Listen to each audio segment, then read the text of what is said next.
Kodaka was a depressed loner whose delinquent look made everyone avoid him like child support. However, things changed when he joined an all-girls club, hoping to make friends, but they turned out to be freaky nutcases who wanted to work out with his long pole. It all began on his first day when he took the wrong bus and arrived at school late. Not wanting to be labeled as tardy, Kodaka ran to his classroom while wheezing like a fat pig because he'd skipped cardio one too many times. He immediately introduced himself to his teacher, but because he had a mean mug, the woman got scared and everyone assumed he was assaulting the teacher. Later, when he tried to borrow a textbook from the girl sitting next to him, she got frightened, handed the book to him, and moved her desk away. Before lunch break that day, a rumor spread that the new kid was a delinquent. That rumor began his loner days because everyone started avoiding him like you avoid commitment.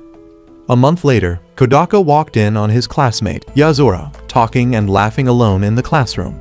Hoping she was too cute to have some screws loose, he asked if she was a spirit medium and could see ghosts, but Yozora answered that ghosts didn't exist. He pointed out that she'd been laughing with someone a minute ago, and Yozora told him she'd been talking to her imaginary friend, Tomo. On hearing this, he told her to stop swimming in delusion and instead make some real friends, but this only made her attack him, seeing as he was in the running for the Loneliest Loser award. Kodaka accused her of having a terrible character that scared people like insect repellent, and to solve her dilemma, he suggested that she start by joining a club. Hearing this, she told him every word he uttered kept reducing her IQ as it was too late to befriend anyone who was already in a club. She explained that club relationships had been forged at the beginning of the semester, and trying to insert herself into them would be like adding salt to tea. However, an idea suddenly came to her, but before Kodaka could ask what it was, she bid him farewell, promising to see him later. The following day after classes, Yozora surprised everyone by approaching Kodaka and asking him to come with her. As they walked, she informed him that she had created a new club, and when Kodaka asked what kind of club it was, she said it was one meant to create and deepen friendship amongst students. The club was named the Neighbors Club, and she informed him that he was also a member of the club while she filled out his form, after which they went to their newly approved club room. Their first order of business was to get new members, and Yozora showed Kodaka the posters advertising the club, which she handmade herself. Of course, the posters were hideous, and if Picasso were still alive, he'd have a heart attack and die after seeing the abomination she drew. Aside from the artistic blunder, Kodaka pointed out how the posters didn't give a clue on what the club was about, so Yozora explained that she'd written the information as a secret message. According to her, if people failed to see the hidden message, they were obviously not desperate enough in their friendship hunt. After they put up the posters, they returned to the club room, and just as Kodaka told Yozora that no one who saw the poster would want to join their club, a knock sounded at the door. Feeling smug, Yozora opened the door only to shut it immediately. Kodaka asked why she'd done that, and she told him that she didn't want to be friends with the blonde bimbo on the other side of the door. He tried to explain that rejecting a potential club member defeated the purpose of their club, but Yozora wouldn't tolerate any blonde glazing. When the knocking intensified, she opened it again and told the Barbie doll to beat it before locking it again. She finally explained that the girl, whose name is Sina, was the school president's daughter as well as the school's top baddie who had all the boys dying for her attention, so she obviously had friends. They were interrupted when Sina began banging on the window, so Kodaka opened it. But before he could speak to her, Yozora pushed him out of the way. She told her to go away and tried to close the window, but Sina wouldn't let her. While pushing the window open, she blurted out that she wanted to join the club to make friends, halting Yozora's actions. They then invited her inside, and after speaking to her, they learned that despite being surrounded by many adoring fans, Sina didn't have any friends. The girls in their year didn't want someone with main character energy in their groups, and some like Yozora didn't like her because of it. When Kodaka suggested they befriend each other, they began to bicker, so he made himself scarce. The following day, both girls were a bit more civil towards each other, and Yozora announced their club activity. According to her, the best way to make friends was to play video games, and she got the idea from a group of teenagers who sat in the booth next to hers the night before. Pulling out a PSP from her bag, she informed them that the game they would be playing was called Monster Hunter. She then instructed them to bring a PSP to school the following Monday so they could play the game together. Following Yazora's instructions, Kodaka and Sina brought their PSP to school on Monday. After a brief argument between Sina and Yazora, they began playing the game, but instead of working together, the girls turned on each other. They abandoned their objective and began attacking each other, giving lame excuses for why they accidentally shot the other person dead. In the first game, Yazora slayed Sina along with the final boss, but in the second one, they didn't even try hiding the fact that they were aiming for one another. They fought each other until the time was up and they failed their objective in the game, but neither of them cared. They even went as far as tagging the game as boring and a waste of their precious time, much to Kodaka's annoyance because they were acting like a pair of stuck-up brats. When Kodaka tried reminding them of the reason they were playing the game in the first place, they got angry and almost chewed him out. Not wanting to be torn to pieces by two angry girls, Kodaka packed up his belongings and left the clubroom. A few days later, when Kodaka and Yazora got to the clubroom, they found Sina sitting in front of a television set that had been hooked up to a prototype PlayStation. Kodaka stupidly asked why they had brought the set to the clubroom, and Sina sarcastically answered that it was because they needed it to communicate with the dead. Eventually, Sina showed Yazora and Kodaka the game she got for them to play. It was a gal game aimed at guys, and when Kodaka pointed it out, they told him they didn't care. He suggested they get one that was aimed at girls, but Sina looked at him like he'd lost his marbles before asking why she'd want to befriend boys. You are gay. She then loaded up the game, and while she played, Kodaka and Yazora watched, giving suggestions from time to time. When she encountered the first girl she was to befriend, she and Yazora picked the option not to do so. Surprised, Kodaka asked why, and they told him it was because the girl was giving off serious farm tool energy. Of course, this didn't make sense to him, but the girls insisted their decision was right and carried on with the game. As the game progressed, the character encountered a nerdy girl, which Sina and Yazora were quick to befriend.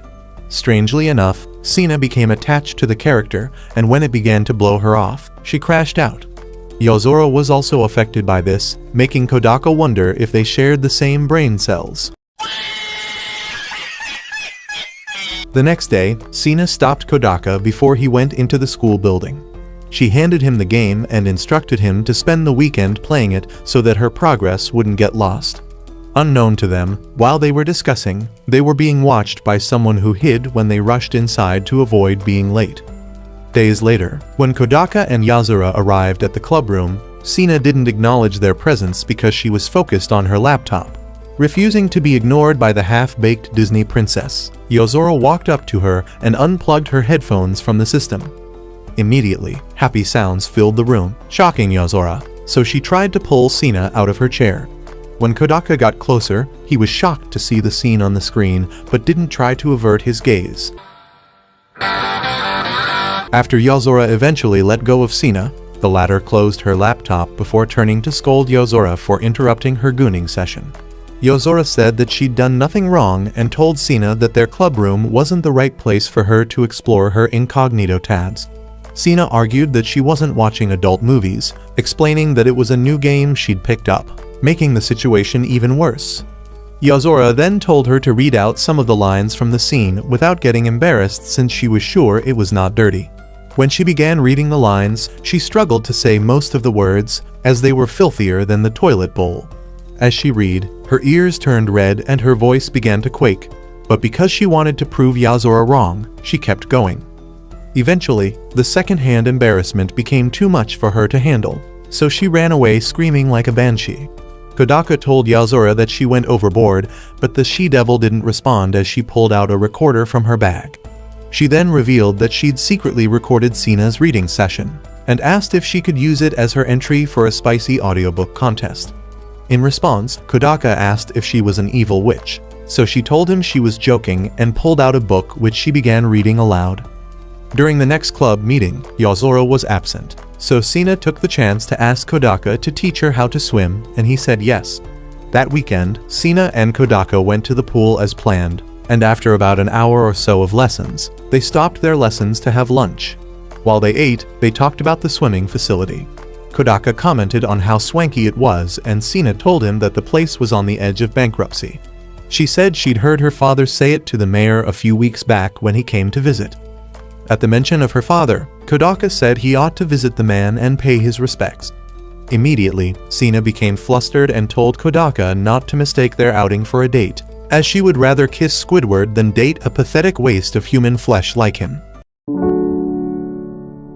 Kodaka responded by asking her to calm her overly inflated racks down before explaining that her father and his father were friends. Hearing this made Sina feel a bit embarrassed, but instead of admitting that she jumped the gun with her assumption, she called him a dumb idiot for not leading with his explanation first.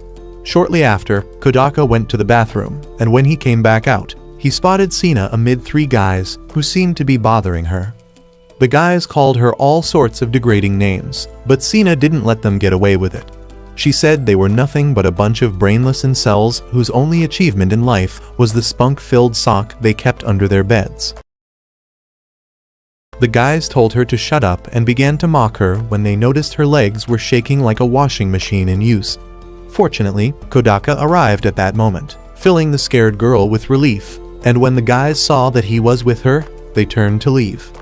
They hadn't taken more than a few steps when Sina angrily called out to them, saying they ought to grovel and beg her for forgiveness after they disrespected her. Pissed, one of the guys tried to punch her in the face, but Kodaka stepped between them and caught his hand before that happened. When the guy began struggling, Kodaka twisted his arm behind him and turned him so he was facing his friends. He then slicked his hair backwards and hit the 2 idiots with his signature glare, as he told them to leave and never come back. Terrified, the guys left without any arguments, taking their friend with them. As soon as they left, Sina praised Kodaka for acting as her meat shield and told him she would let him lick her feet as a reward. To her surprise, Kodaka scolded her for putting herself in a dangerous situation with those guys. He said she was wrong to provoke them even though she didn't want them hitting on her, and explained that she should have toned it down with the tsundere act. Sina tried defending her actions, but he cut her off, saying that not every guy she encountered was the same as her group of mindless fans at school who did everything she asked them to do. Sina was genuinely surprised by his outburst, but deep down she felt glad that someone cared about her enough to call her out on her bad attitude. After this, they left the pool, but before they parted ways, Sina thanked Kodaka for teaching her to swim and spending the day with her. Kodaka sat in the clubroom reflecting on his childhood friend, who had defended himself against bullies. In a moment of anger, Kodaka punched the boy, but they soon joined forces to confront the bullies and became inseparable. One evening, overlooking the city, his friend encouraged him to seek genuine friendships, promising that it was more valuable than 100 friends. In the present, Kodaka reminisced about this advice, drawing Yozora's attention, but she dismissed it and returned to her book, prompting Kodaka to head home. Later that week, when Kodaka arrived at the clubroom, he found a young girl in a nun's outfit sleeping on the couch. Curious, he approached the girl and tried to wake her up by poking her cheeks, but he suddenly heard the sound of a camera clicking. The owner of the said camera was Yozora, and she told him she was keeping it as proof that he was a dirty degenerate who had a lolicon fetish. Kodaka tried to defend himself and explain what happened, but of course, she didn't give him a chance and threatened to share the photo online so he'd spend the rest of his pathetic life in a prison cell with his role model Diddy. Just then, the young girl woke up, and when she noticed Yozora standing in the room, she didn't react nicely. Kodaka inquired if they knew each other, and Yozora introduced her as Sister Maria, their club advisor, but Maria firmly stated that she was tricked and forced into the role. She explained that one day while she was sleeping in that very room, Yozora came in and slapped her awake, after which she began quoting the scripture about how one was supposed to turn the other cheek when a person slaps them.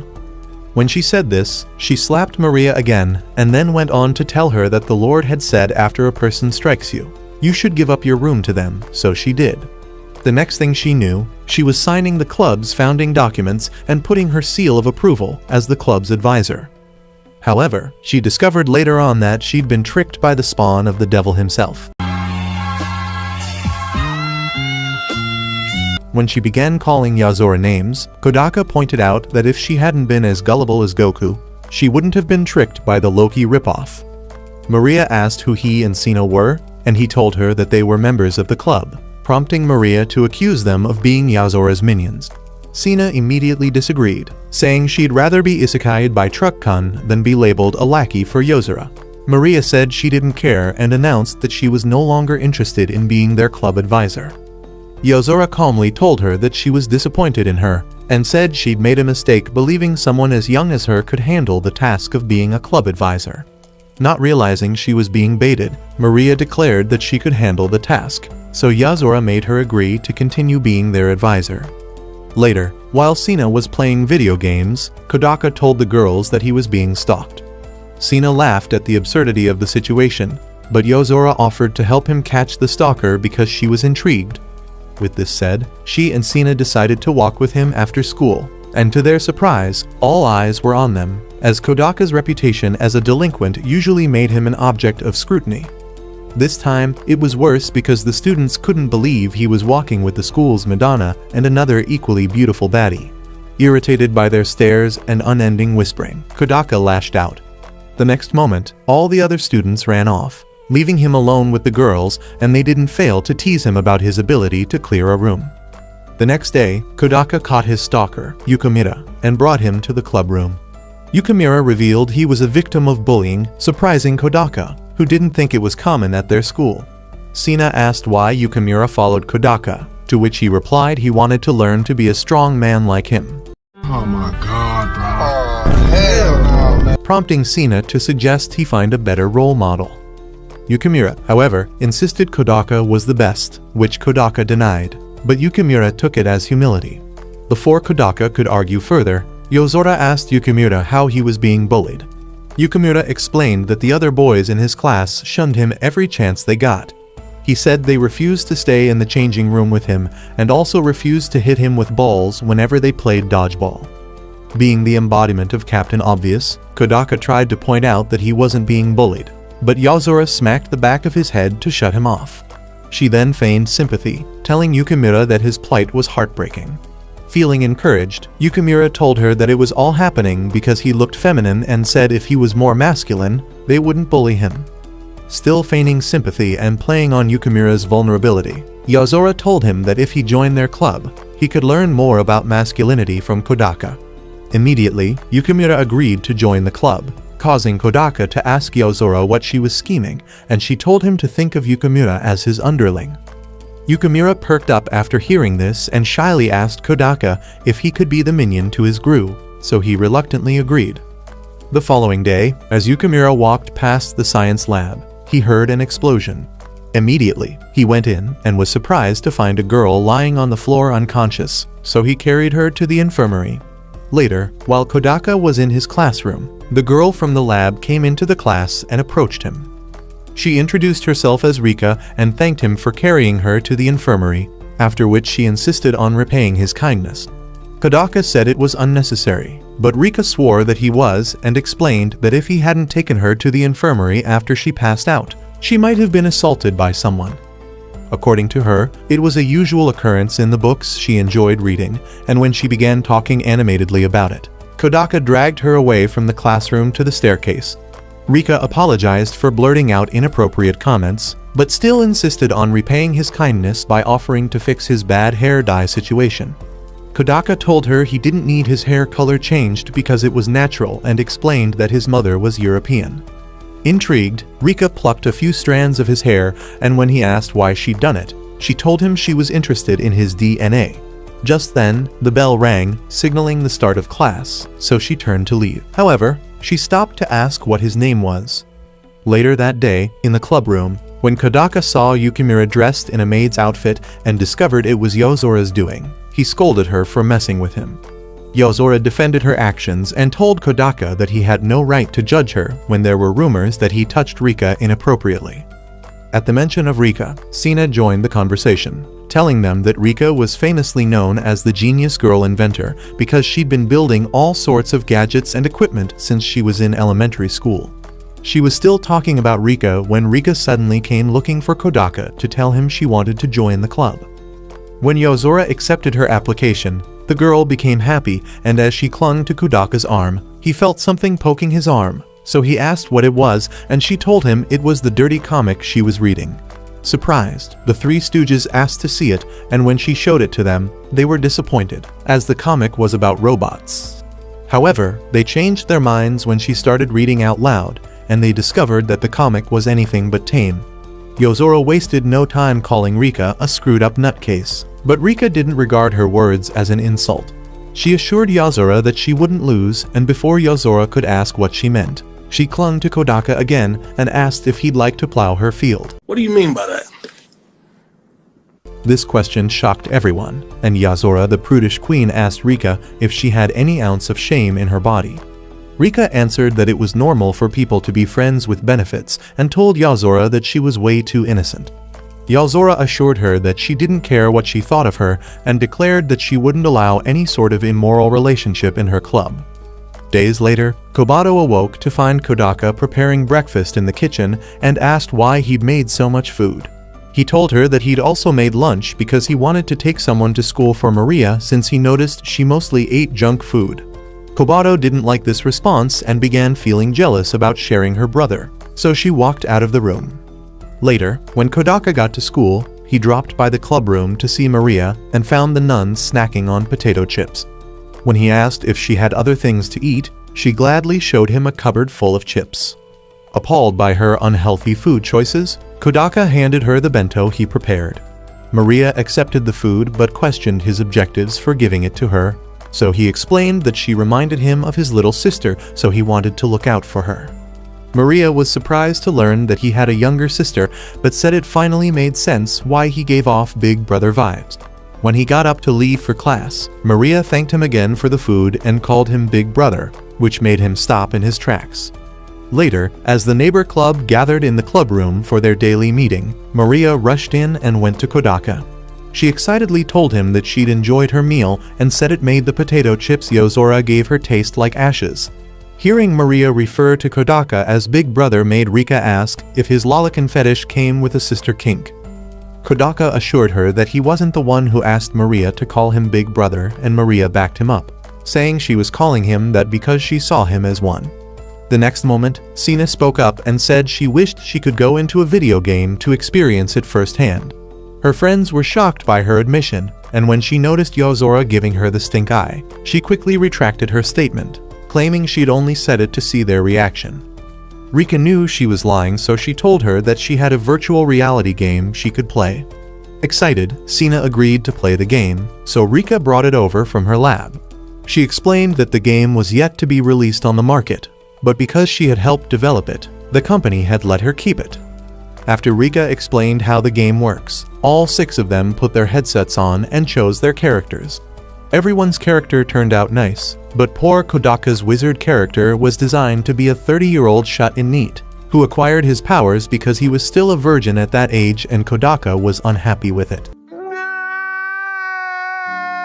Eventually, the team set out to the enemy castle to defeat the Demon King and encountered the first wave of monsters along the way. These monsters were hideous, but Kodaka recognized them as a type of fish he used to eat when he was younger. He begged the girls and Yukimura not to hurt these creatures, stating that it wasn't their fault they were born uglier than your mama. Okay. They sympathized with him for having a good heart, but that didn't stop them from attacking the creatures.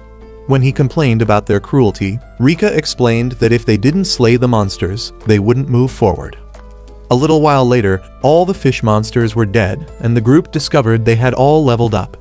Even Kodaka, who did nothing, also leveled up, and the skill he got was called Believing in Tomorrow. It was a skill which could be activated by simply believing, and Kodaka called it useless, just like a certain Team 7 member. As the game progressed, the team fought more monsters until they got to the castle where the Demon King resided. When they encountered him, he attacked them, forcing them to jump out of the way, but Rika opened fire on it. Unfortunately, the bullets bounced off it, as it was bulletproof, so Sina charged at it, hoping to do some damage with her hammer. The result of that was her getting smacked across the room and losing health points. To restore those points, Kodaka asked Maria to heal her. But when the garden gnome didn't move, they realized something was off. Rika quietly took off her headset, and when she returned, she informed them that the nun was in Slumberland. Not surprised by this, Yozora offered to use her ability to nullify the Demon King's bulletproof shield so that Sina could attack it. Sina agreed with her plan. However, when the blonde charged at the monster, Yozora didn't lift a finger to do her part, allowing Sina to get eliminated. Kodaka called Yozora out for her pettiness, but she justified her actions, saying Sina was the one dumb enough to go along with her plan. Just then, the Demon King tried to attack, so Yozora shielded the group with her rose shield, after which she ordered Rika and Yukimura to go behind the creature and attack it from there. Rika and Yukimura did as she asked, but before she could use her ability to nullify the monster's shield, Sina began tickling her body, causing her to lose focus on the task. In the end, she got eliminated, and shortly after that, Rika and Yukimura were also eliminated, leaving Kodaka alone to face the Demon Lord. He thought of using his new skill, but before he could, Maria returned, distracting him from his objective, so he got smacked across the room. Worried, Maria ran to him, but instead of using her powers to heal him, she left him and went to face the Demon Lord, who used his fire abilities to roast her to a crisp. With Maria gone, there was no one to heal Kodaka, so he too got eliminated and the game ended.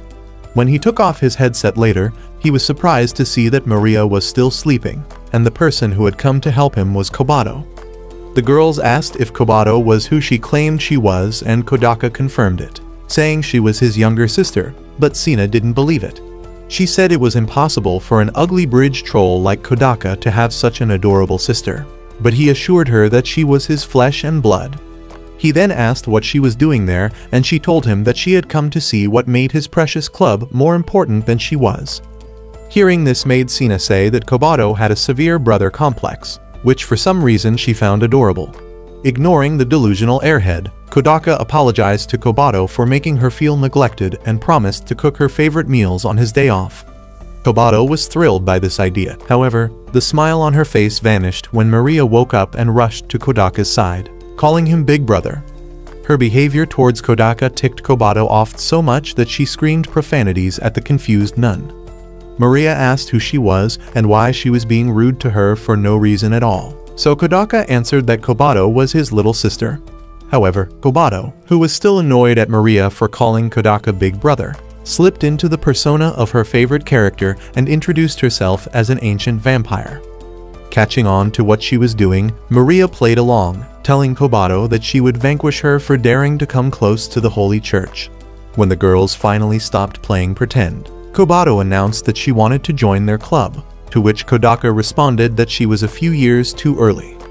However, since Yozora liked to piss Kodaka off, she told Kobato she could join the group, stating that there was no harm in letting her join since it was obvious she had no friends. Maria disagreed with Yozora's decision, and that led to an argument between her and Kobato, which everyone chose to ignore.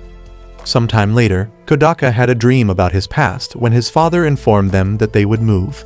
Surprised by the news, Kodaka's mood turned sad, so when he went to the playground later, his friend asked what was wrong. Instead of telling him, Kodaka asked his friend to meet him at the playground the next day because he had something important to tell him, and his friend agreed. Unfortunately, his friend never showed up, so Kodaka left without saying goodbye to the only friend he had. When Kodaka awoke in the morning, he noticed Kobato asleep in his bed, so he got up carefully and went to open the curtains. Later that day at school, Yozora sat in the club room with the others, and even though she was reading a book, she talked about their summer vacation. She then asked if any of them had made new friends, reminding them of the true objective of their club. Kodaka said his reputation among the students had gotten worse since joining the club. Sina said her popularity was at stake because rumors were flying around that she was dating the idiot delinquent that is Kodaka. Hearing this made Kodaka feel bad, so he apologized to Sina, but she assured him that he had done nothing wrong, so he didn't need to apologize. Rika then asked what sort of activities they had been doing before she joined the club, and Kodaka told her they had been playing video games the entire time. Wow! Incredible! Surprised, Rika pointed out that they had just been slacking off and playing around the entire time, to which they said nothing. Sina, who was busy playing video games again, suddenly asked if any of them had gone to a karaoke bar before. Kodaka and Yozora said they had, but it was Yozora's statement that left everyone shocked, as they had never imagined she'd go to such a place because, to be honest, she was kind of a Debbie Downer most of the time. Yozora found their lack of belief annoying and firmly stated that she had visited all the karaoke places in the city with her imaginary friend, Tomo. She then asked Sina if she'd gone to a karaoke place before, and she admitted that she hadn't. However, she became a bit defensive and said the reason she hadn't gone to a karaoke place before was because it was something beneath her. According to her, it was something lonely losers did to pass the time, and she had zero interest in it. They would have believed her if she hadn't let it slip that she hadn't been invited to a karaoke place by her middle school classmates. After her outburst, Kodaka asked her to take a chill pill and relax, and Ruka admitted that she also hadn't gone to a karaoke place before because she hated crowded places. Despite saying this, the sneaky girl asked Kodaka if he wanted to go to a karaoke place with her, and he agreed. Yozora, who was paying attention to their conversation, said she would love to take Rika to a karaoke place because she knew the girl couldn't be trusted to be alone with Kodaka for even a second. Whoa, calm down, Jamal. After hearing this, Yukimura, who also hadn't gone to a karaoke place before, and Kobato, who just wanted to go for karaoke with Kodaka, asked if they could tag along. In the end, it was agreed that since their summer vacation was starting the next day, they would all go for karaoke together.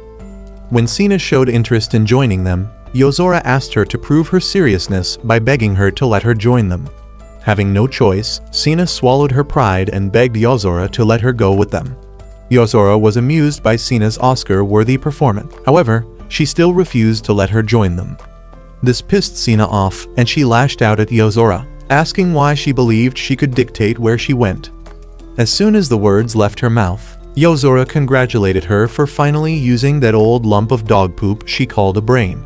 Realizing that she'd been tricked into embarrassing herself before everyone, Sina angrily called Yozora a heartless witch and ran out of the club room like the drama queen that she was. As soon as she was out of earshot, Yozora addressed the other, saying it was time for them to decide on their real meeting place. Shocked by the sheer evilness she was exhibiting, Kodaka told her that she made the devil look like a saint, but Yozora asked him not to get his tight whities in a twist before assuring him that she was only joking. That evening, Sina instructed her maid, Stella, to prepare her lunch a little earlier than she usually did the next day, as she had an appointment in the afternoon. Stella asked if the appointment was a hangout with her friends, and Sina replied that they were just clubmates, nothing more. Still not convinced, Stella asked what their outing was about, and Sina answered, saying they were going to a karaoke place. She soon got carried away and began mentioning everyone's names, and when her father heard Kodaka's name, he thought to himself that it sounded familiar. The next day, Kodaka and Kobato met up with Yozora and the others at the station, and they proceeded to the karaoke place. On the way, Kodaka overheard a group of children playing nearby say the old nickname his friend used to call him when they were little. Surprised, he stopped and looked at the children, but his attention was called back to the group by Kobato and Yozora, so he let the issue slide. Eventually, the group arrived at the karaoke place, but when it was time to pay for their session, they were surprised by how expensive it was. Believing they were about to be scammed, Yozora and Sina devised a plan which Kodaka thought was crazy. When it was his turn to pay, he refused to go along with Yozora and Sina's plan to pay for different rooms. Instead, he chose to use the same room as the rest of the group. After paying, Yozora and Sina went to their respective rooms while Kodaka and the rest of the group went to theirs. They spent a few hours singing and channeling their inner pop stars, and when they were done, they left their room to go wait outside. To their surprise, Yozora and Sina were already there, and they told the group that they had been competing against each other the entire time, but ended up arguing as usual. On their way home, they discussed their summer vacation and how they wouldn't get to see each other until school resumed for a new term. However, Yozora asked what type of trees they had been smoking to make them believe that they weren't going to have club activities during the holidays. She told them that as long as the other clubs were meeting, she didn't see why they wouldn't do the same thing. With that said, Yozora reminded the others to meet again the following Monday and asked everybody to think about why they weren't able to make friends for the time being. She was still speaking when Sina cut her off mid-sentence, saying the reason they'd failed was because Yozora was too incompetent. Feeling insulted, Yozora began using her very colorful vocabulary against Sina, so Kodaka and the rest left them alone. When Sina noticed that they were drawing the attention of the people around, she ran off whilst throwing childish insults at Yozora. Afterwards, as the rest headed home, Kodaka thanked Yozora for the fun month they had. At the same time, Kodaka noticed Sina running in their direction, calling Kodaka's name. When she reached him, she said she forgot to invite Kodaka to their house to meet his father, causing Yozora to ask why. Before Kodaka could answer Yozora's question, Sina told him to keep the reason a secret, for there might be complications. Understanding what she meant by that, Kodaka kept quiet, leaving Yozora very puzzled, so Sina told her not to be, as it didn't concern her, after which she said goodbye to Kodaka and left.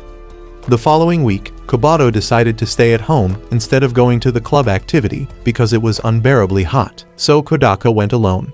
When he arrived at the club room, he felt relieved to be out of the scorching sun, and when he sat down, Yukimura offered him something to eat, but he refused to take it. His refusal made Yukimaru assume he'd done something wrong, and to atone for that, he attempted to commit seppuku. Realizing his mistake, Kodaka tried to clarify the misunderstanding, but Maria approached them and interrupted him to ask if he was going to eat Yukimura's offer. Her question gave Kodaka a brilliant idea, so he told Yukimura that instead of preparing meals for him, he should prepare them for Maria since Yozora had the poor girl on a diet of chips. Yukimura refused, saying it wasn't the way of a warrior, but Kodaka assured him that it was the way of a warrior to serve the siblings of their master. Of course, this was a complete lie, but because Yukimura was even more gullible than people who sub for OnlyFans. He believed it and agreed to always serve Maria meals. Nice. Kodaka then instructed him to only feed the nun healthy meals, as her current diet was only fast-tracking her visa to the afterlife. Always wanting to have the last say, Yozora pointed out that it was a waste to feed pets with luxurious food, as it made it harder to train them later. Thankfully, Kodaka ignored her even though it was obvious she was referring to Maria as the pet. The next day, when Kodaka arrived at the club room, he was greeted by Yukimura, so he asked if he'd fed Maria, and Yukimura confirmed that he had. However, when he explained that he'd forcibly fed the nun cans of protein, Kodaka became worried. To ensure Maria would remain unharmed and healthy, Kodaka told Yukimura that he was only allowed to serve her the healthy meals she desired. Later that day, as it began to rain, Kodaka awoke from his nap, and when he noticed he was alone, he realized that the others were not going to come to the clubroom after all. The next day, however, when he arrived, everyone was present, so he asked why they were all MIA the day before. Instead of answering the question, Rika asked if he was asking because he'd been lonely without her, and he assured her that she wasn't as special as she believed she was. Yozora answered that she was busy. Sina said she got caught up in the game she was playing and began gushing about how good the game had been. This prompted Kodaka to say she was worse than a crack addict, but she assured him that if he played the game, he would also love it. She said all these while getting all up in his face, so Yozora pulled out her fly swatter to smack some sense into her. Fortunately, before she could succeed, Kodaka spoke up, saying they needed a way to communicate with each other so that what happened the previous day wouldn't repeat itself. The girls agreed he was right, and even praised him for using his thinking box properly for the first time. Sina then asked what he had in mind, and he said a net bulletin, but Yozora rejected the idea, saying she didn't like using the net. Sina also wasn't on board with the idea, so he suggested creating a group on a site called Nixie, even though he wasn't a member. This idea was also rejected because Sina was the only one who had a Nixie account, and Rika explained that the process to join wasn't very straightforward. Since all his ideas were rejected, Rika proposed that they exchange contacts and use emails instead. This was the most logical answer and something they should have thought of before, but somehow it skipped their minds. Kodaka and Yozora praised Rika for helping them realize that their brains were decorative pieces and decided that everyone should exchange emails. The only problem with this was that Kodaka and Yozora were clueless noobs when it came to technology. They were shocked when they realized there were other ways to make use of a cell phone aside from making phone calls. Stop it. Get some help. After a few trials and errors, the two dumb idiots successfully exchanged emails and felt proud of themselves, much to Sina's annoyance. When Kodaka approached her to exchange emails, Sina told him she didn't have one because she didn't need it. Seeing this, Yozora decided to mess with Sina by calling Kodaka right there and then. As they discussed, Yozora kept making insulting remarks at Sina, and when the girl couldn't take it anymore, she screamed at Yozora before running out of the room. However, that night, she called Kodaka to find out the make and model of his cell phone, and after he told her, she hung up the phone. On his way to school the next day, Kodaka received a message from Rika, telling him that she was waiting for him in the club room wearing only her birthday suit, causing his cultured mind to conjure a naughty image of Rika. To make things worse, Rika sent another email, informing him that Yozora was also in her birthday suit with an image of what looked like her cleavage. However, Yozora emailed him, saying the image he received was Rika's arm and not her melons as she wanted him to believe. For the rest of the bus ride, Rika kept emailing naughty things to him, and it didn't help that the man sitting in front was flipping through a dirty magazine. When he arrived at school, Rika excitedly welcomed him and began telling him about the new comic genre she just discovered, as Yukimura offered him some tea. Later that evening, Yozora woke up from her nap on the couch and asked Kodaka where everyone was. Just as he told her that they had gone home, Sina came into the room and started being dramatic as usual, but the duo chose to ignore her. She then pulled out a new phone, which was exactly the same as Kodaka's, including the model and color. When Kodaka pointed this out, she feigned ignorance and asked him to exchange phone numbers and email addresses with her. After exchanging addresses with Kodaka, Sina approached Yozora to exchange with hers, but Yozora refused to do so and asked her to prove herself first, causing Sina to burst into tears and leave the clubroom. When Sina was out of earshot, she texted Kodaka to give her Yozora's address so she could spam her. Seeing this, Yozora asked for Sina's contact, telling Kodaka that she only wanted her to have her email address, so he gave it to her. A little while later, Sina returned to the clubroom in tears and complained to Kodaka that her phone was acting up. Yozora wasn't interested in what the whiny princess was going on about, so she told Kodaka she was going home. However, when she heard Sina pleading with Kodaka to do something about her phone, she stopped by the door and observed them for a while before walking away. A few days later, as Kodaka walked home from the grocery store in the terrible heat, he noticed a lot of couples sitting around and making plans to go to the pool. Seeing how they were okay with the heat made him wonder if having a bad case of love on the brain made one resistant to the sun's brutal rays. Later, when he arrived home, he was greeted by disturbing news. The air conditioner had retired. Having no choice, he went to the store to get a new one, but was informed that it would take 3 days before it could be installed.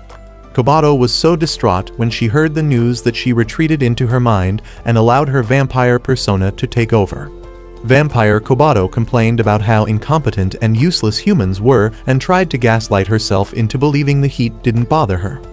As she sat watching her favorite show, Kodaka suggested that she change into something lighter, but she refused, saying her dress embodied her power of darkness. However, when she saw her favorite character transform into her true form, she decided that changing clothes wasn't such a bad idea. After watching the episode, she rushed to her room, and when she got back, she attempted to do the same transformation. Since she didn't have any magic, she had to take off her clothes manually, so Kobaka ignored her until she was finished. The only thing he told her to do was to put all the clothes she took off into the washer when she was done. After obeying his orders, she returned to the living room to complete her so-called transformation. As she stood before her brother spewing nonsense about how she was finally at her strongest, he called her a low-budget vampire. Kobato ignored his insult and kept talking, but Kodaka's attention was drawn to the clock, and when he noticed the time, he asked if she wanted to go to the club meeting with him. Kobato was about to turn him down, but when he mentioned that the air conditioning was working, she changed her mind. As they left the house, Kodaka teased Kobato for still fitting into clothes she wore when she was in elementary school. Not wanting to show that his words affected her, Kobato assured him that the only reason that was possible was because she was a vampire who didn't age. When they got to the clubroom later, Yukimura welcomed them before Maria rushed to hug Kodaka and tell him about the meal Yukimura got her. When he heard he made her sushi, Kodaka told Yukimura that when he asked him to feed her healthy meals, he didn't mean he should go overboard. Before Yukimura could respond, Maria cut him off, saying she was grateful to him for always feeding her. She then told Kodaka that she loved him very much, which was the trigger that set Kobato off, so she pulled Maria away from her brother.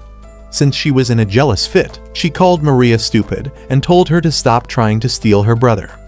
In response, Maria charged at Kobato and began hitting her with her tiny fists, so Kobato bit her to make her stop. Dumb as she was, Maria began lamenting the fact that she'd turn into a vampire because Kobato bit her, and instead of Yozora telling her the truth, she decided to mess with her.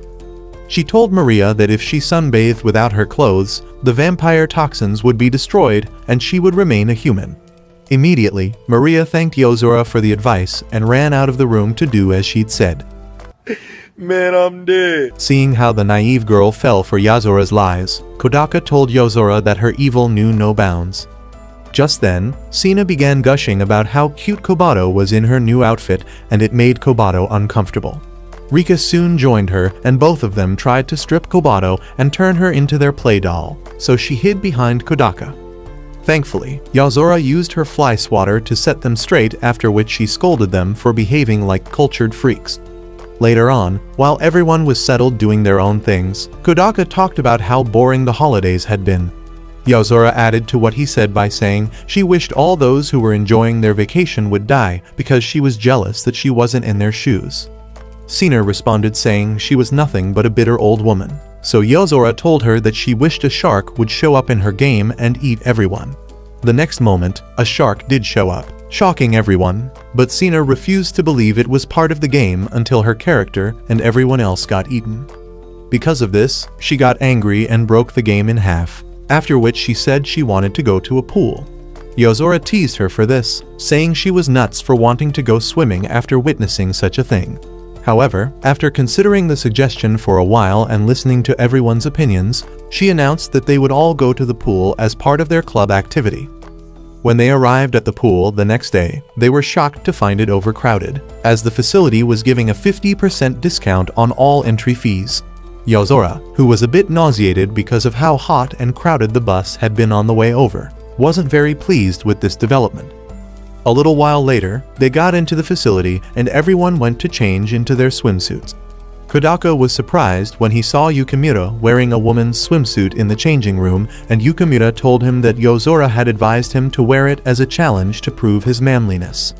Afterwards, they met Sina and Kobato outside, and when they couldn't find the others, they decided to jump in the pool. Unfortunately, the pool was overcrowded, and that made it difficult for them to swim or even move around properly. As they sat looking out into the water, Kodaka reminded Sina of the last time they were there, and she said she had more fun. They then talked about the incident with the three guys and how Kodaka scolded her for provoking them.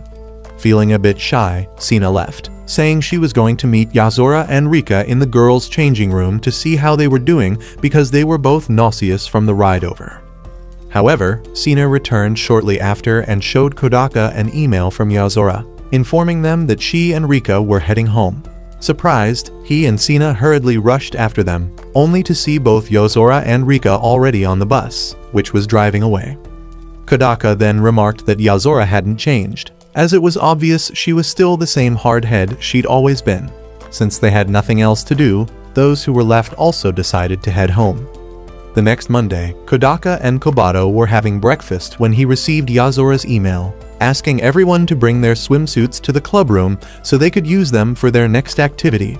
On their way to school later, the siblings ran into Sina, who was excited to see Kobato, but the little girl was terrified of the annoying ball of sunshine. She hid behind her brother when Sina began gushing about her cuteness again, so Kodaka diverted Sina's attention by asking if she came with her swimsuit, and she told him that she did. When the trio arrived at the clubroom, they were greeted by someone in a horse mask and a striped suit. Surprisingly, it was revealed that the horse was Yozora, but the not-so-bright Kobato mistook her as the villain from her favorite show. Ignoring their shock and confusion, Yozora backed Sina into a wall and slapped her across the face using her horse mask. Confused, Sina asked why she's done it, but Yozora ignored her, and as the two argued, Kodaka asked Rika and Yukimura what they were doing, and Rika revealed that they were having a swimsuit day. Kodaka asked why they would do that, and Yozora explained why she'd asked them to bring their swimsuits to the club. She said that it was because she didn't want the swimsuit she bought to go to waste. Sina pointed out that if she hadn't gone home, she could have had the chance to flaunt the swimsuit. Kodaka then asked why she was in the ridiculous suit and horse mask, and Yozora said it was immoral to show skin in public.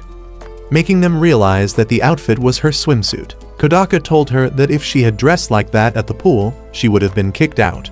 When Sina took over and began roasting Yozora, Rika got on the table and seductively crawled towards Kodaka. She told him that she had on her swimsuit underneath her lab coat and asked if he wanted to see it. Kodaka replied that he didn't, shocking the girl because she had assumed he was one of those guys who would jump at the chance to look at a girl in a swimsuit. Refusing to back down, she led him to believe she was nude underneath the coat and then took it off. Kodaka covered his eyes, but when she assured him that she was wearing a suit, he took a peek. She asked what he thought of the suit, and he said it looked normal. Rika argued that it was anything but normal and explained that it turned translucent in hot water. Damn good deal. In her dirty imagination, Kodaka pounced on her after seeing her in all her unclad glory, but in reality, what happened was that Maria bragged and tried to run to Kodaka. However, she bumped into Yozora, who began chasing her because she knew the girl was terrified of her mask.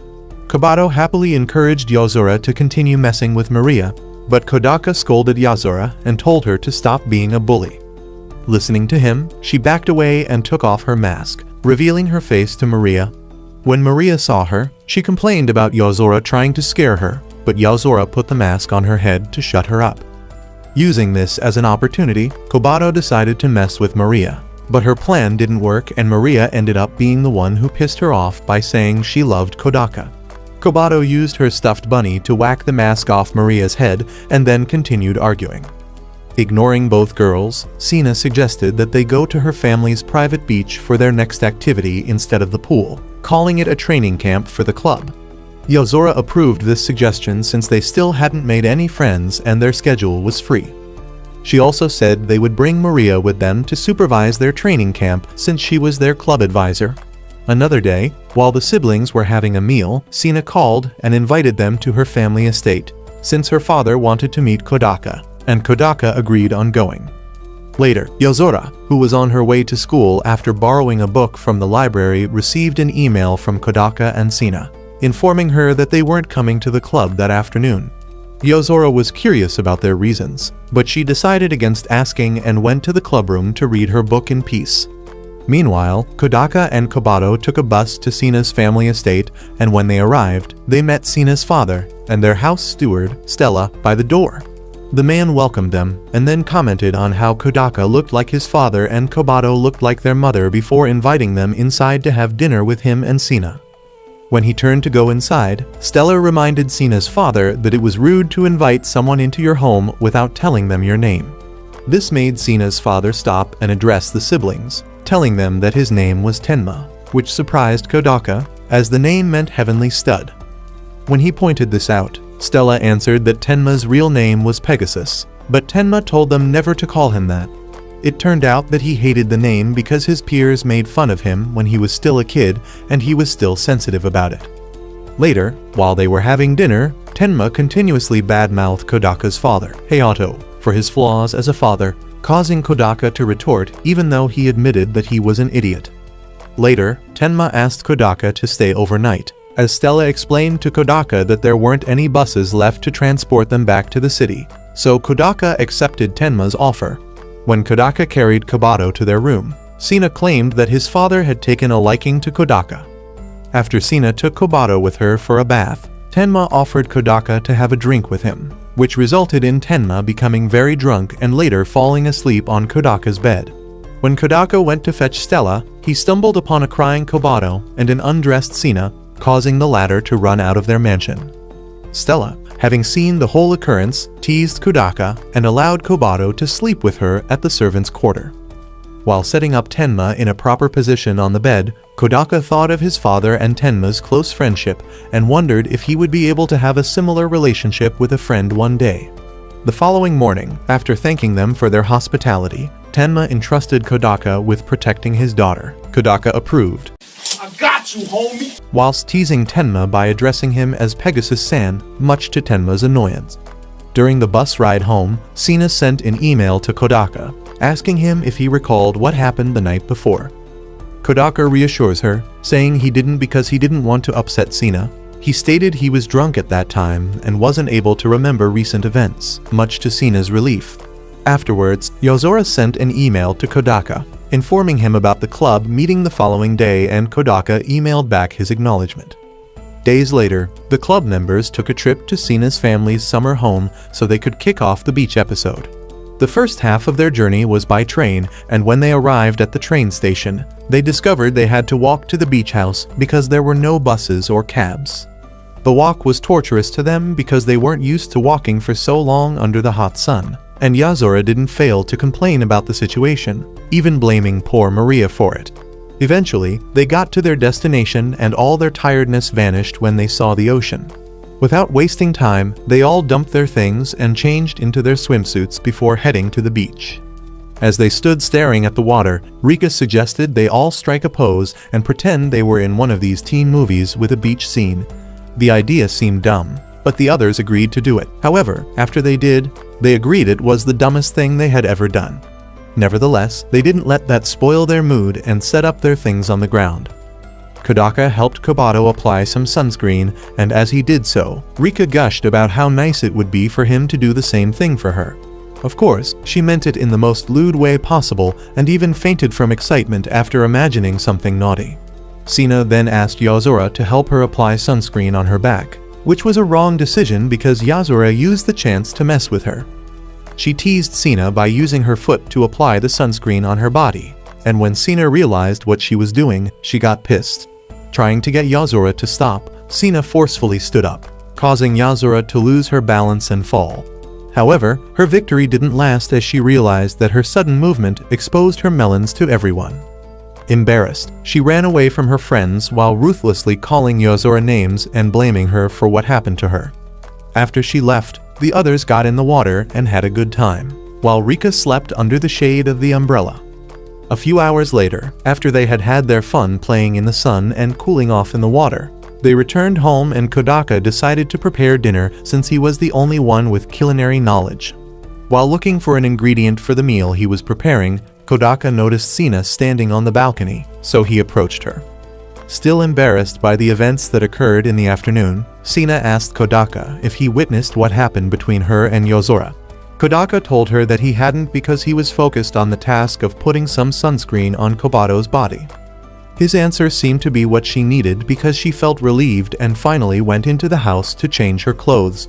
The next day, the group returned to the beach for another fun-filled day in the sun, but this time, Yozora and Rika opted to stay at the house and read, while Kodaka went into town to buy some ingredients for their dinner later.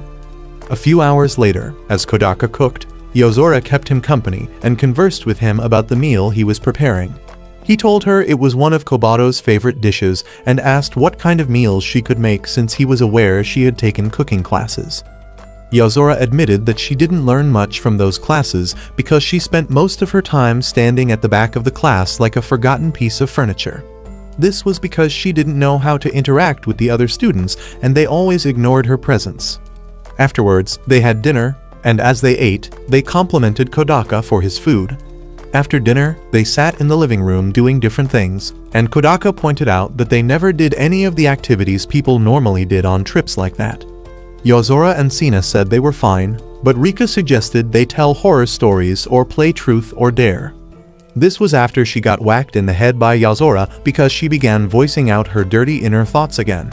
Kodaka was surprised that someone like Rika was into ghost stories, and she told him that everyone loved a good ghost story. In the end, they agreed to tell ghost stories and do a test of courage afterwards. You know what time it is? So they turned off the lights and lit a candle which they placed on the table, as they began telling their stories. Unfortunately, none of the stories they told were scary enough to make someone scream or cry.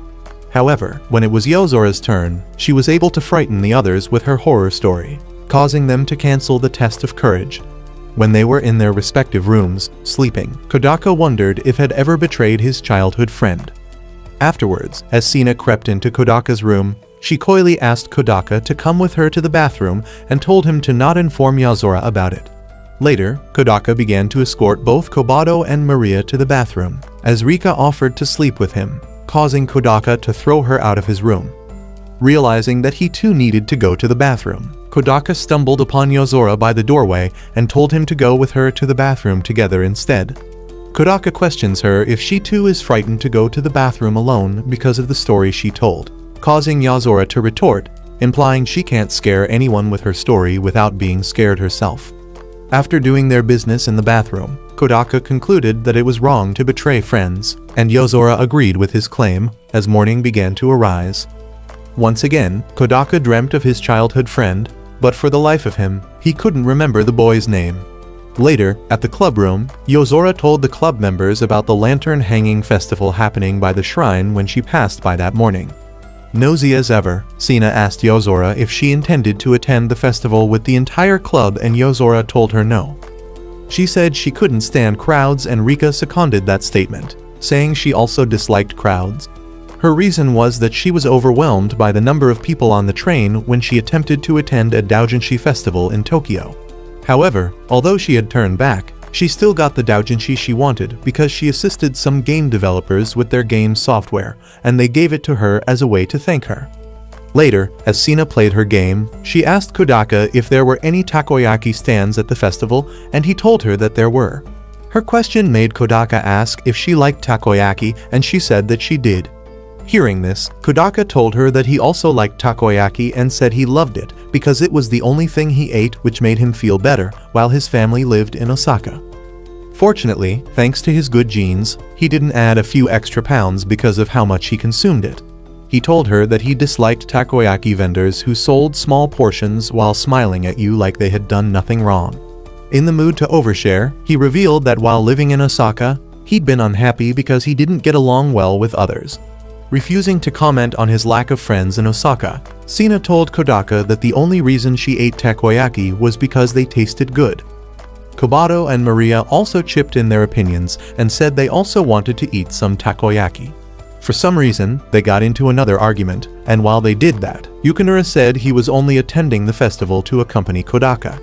The next moment, Yozora and Rika told Kodaka that they also wanted some takoyaki, so it was decided that they would all attend the festival together. The following day, the Avengers assembled at a designated spot so that they could all attend the festival. Since Kodaka was one of those oblivious idiots, he only complimented Rika's appearance, which annoyed Yozora, so she announced that they were leaving without Sina, who had yet to arrive. When Sina arrived, she was annoyed that Yozora wanted to leave her behind, but as usual, Yozora ignored her. However, when she noticed Kodaka shamelessly staring at the watermelon ambassador, she got irritated and smacked the fool before telling the others it was time to leave. On the way to the shrine, Sina asked why Kobato wasn't dressed in a yukata, and he explained that she didn't have one. He also said it wasn't mandatory to wear one to a festival, stating that people only did it because it was a common practice. A few moments later, Rika spotted a yukata rental shop, and when she pointed it out to her friends, Kodaka and Kobato decided to go rent one for themselves. Yozora refused to do the same, and no amount of begging or compliments from Sina convinced her to change her mind.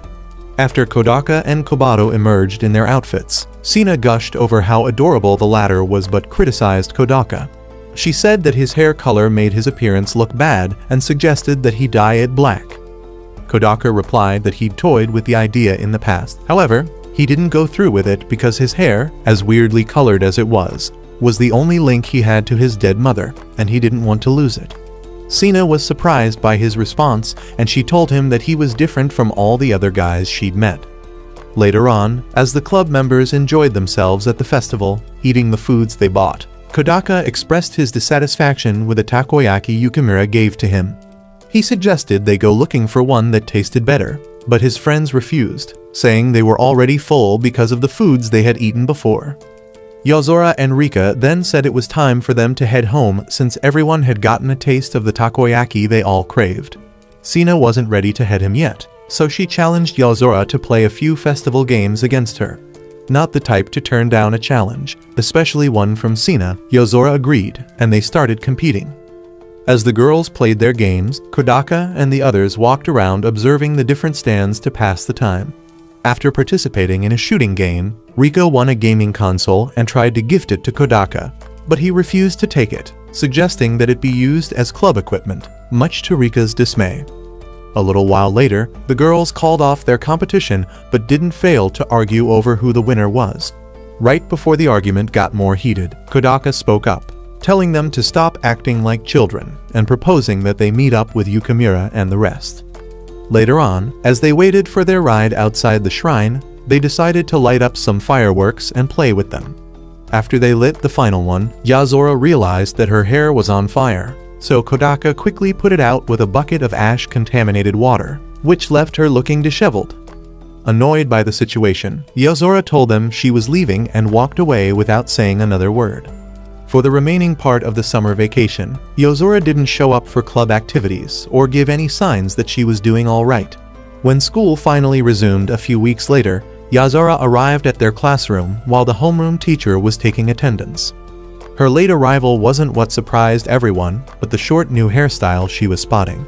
As the students began whispering about it, Yozora attempted to pass beside Kodaka to get to her seat. The moment she got closer, Kodaka was suddenly hit with the memory of his only friend from childhood. Immediately, he stood up from his chair and called Yozora Sora, causing her to burst into tears as she replied to him saying it had been a long time and referring to him as Taka. The realization that Yozora was his childhood friend Sora shocked Kodaka, but Yozora, who always knew who he was, recalled the day he transferred to their school. Kodaka's first impression had been a bad one because of the circumstances surrounding his arrival. However, while everyone had mistaken him for a delinquent because of his appearance and accidental lunging at their teacher, Yozora instantly recognized him as Taka, her childhood friend. The thought that her only friend had finally returned made Yozora smile, but after a month passed and he still hadn't recognized her, she became upset. That was why she chose to complain to Tomi that day in the classroom when Kodaka walked in and found her talking to herself. Their discussion about their inability to fit in and make friends was what gave Yozora the idea to form the club, which was initially meant for only her and Kodaka. The excitement about being in a club with Kodaka led her to seek Maria out after getting a club application form. Taking advantage of the poor girl's inexperience and naive nature, Yozora forced and tricked Maria into becoming the club's advisor and even giving up the chapel's lounge, which Maria usually napped in. The next day, she asked Kodaka to come with her and informed him about the club and their goal to make friends through it. However, Kodaka was unaware that Yozora's true goal was to befriend him again, as she wanted to get to know the grown-up Kodaka. What Yozora didn't expect was that other people would join the club and they would all learn to like each other. Back in the present, Kodaka kept looking at Yozora, who still had happy tears in her eyes until the teacher asked him to put his peaches down. The teacher's voice brought him back to his senses, but his actions left his classmates wondering and questioning what had transpired between him and Yozora. When Kodaka sat down, Yozora turned around and wiped the tears from her eyes before taking her seat. The teacher resumed checking attendance, while Kodaka continued to stare at Yozora. At the end of the class, Kodaka approached Yozora as their classmates began to watch them curiously. He asked her about her hair, and Yozora responded that it was his fault she had to cut it to shoulder length after the firework incident at the festival. Kodaka apologized to her, but as he did, their classmates misinterpreted the nature of their conversation, thinking it was something inappropriate. Yozora grabbed Kodaka's hand and pulled him out of the classroom to the staircase. There, she questioned him about his feelings and thoughts now that he knew she was Sora. Kodaka admitted he was still surprised, as he hadn't had time to process everything yet. However, he complimented her haircut, causing Yozora to blush before she asked if he was just saying that to be nice, but Kodaka assured her that her new hairstyle suited her. As they walked to the club room, Yozora told Kodaka about her visit to the salon, saying it was a nerve-wracking experience. After her story, Kodaka curiously asked Yozora if she'd known he was Taka all along, and she confirmed that she did. She said his hair was a dead giveaway because he was the only person she knew who had such a mismatched hair color. She also admitted that she pretended not to know him because he didn't recognize her when they met, and Kodaka apologized. He explained that he'd always assumed Sora was a boy, so it never occurred to him that she was his childhood friend. Yozora then began teasing him, saying she always knew his head was filled with nothing but sand because she never once told him she was a boy. He was the one who assumed her gender, and she didn't know how to tell him that she was a girl. She told him she'd wanted to tell him at one point, but she felt like facing him because she was in a skirt. The same skirt she'd worn to show him that she was a girl and not a boy like she assumed. Hearing her blame him for mistaking her identity made Kodaka get all defensive, and he asked why she'd worn a skirt just to tell him the truth. Yozora responded by telling her dim-witted friend that if she hadn't worn the skirt, he wouldn't have believed her and would have assumed she was messing with him.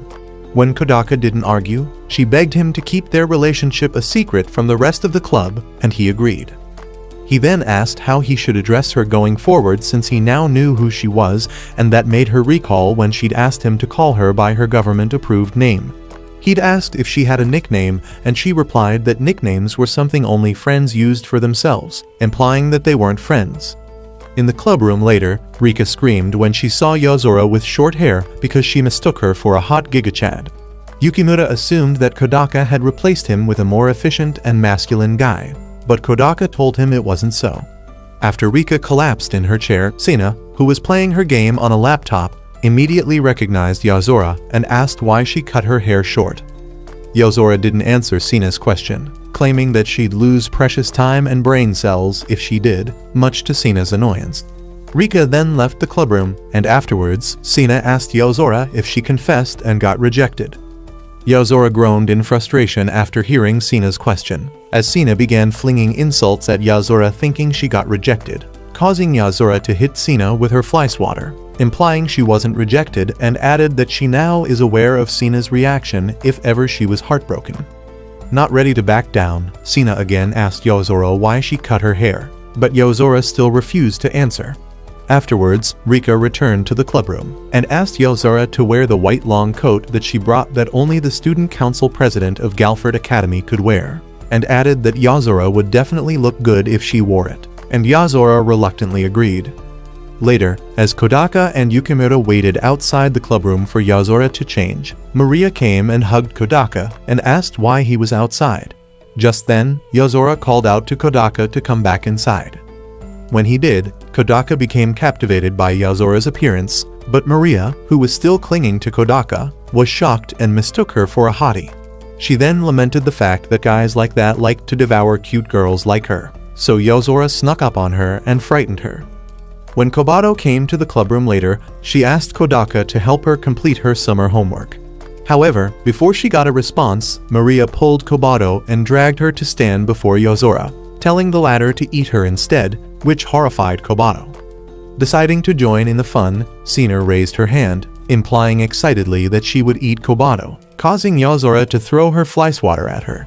Sina then remarked that with short or long hair, Yozora was still the same person, and Yozora agreed, adding that she was herself, and nothing would change that.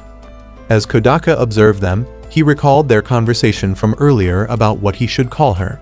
When Yozora didn't respond and tried to walk away, he called her Sora, causing her to stop and turn to look at him. She then told him to continue calling her Yozora like he'd been doing since they were now different people, and he agreed. Back in the present, Yozora placed the coat on the table and announced that the club activities for the new semester could now commence. That's all for today's video. If you enjoyed today's video, let us know by commenting Ruby-chan. Also, if you like anime recaps like this one, check out the next video and our channel to see if your favorite anime has been recapped.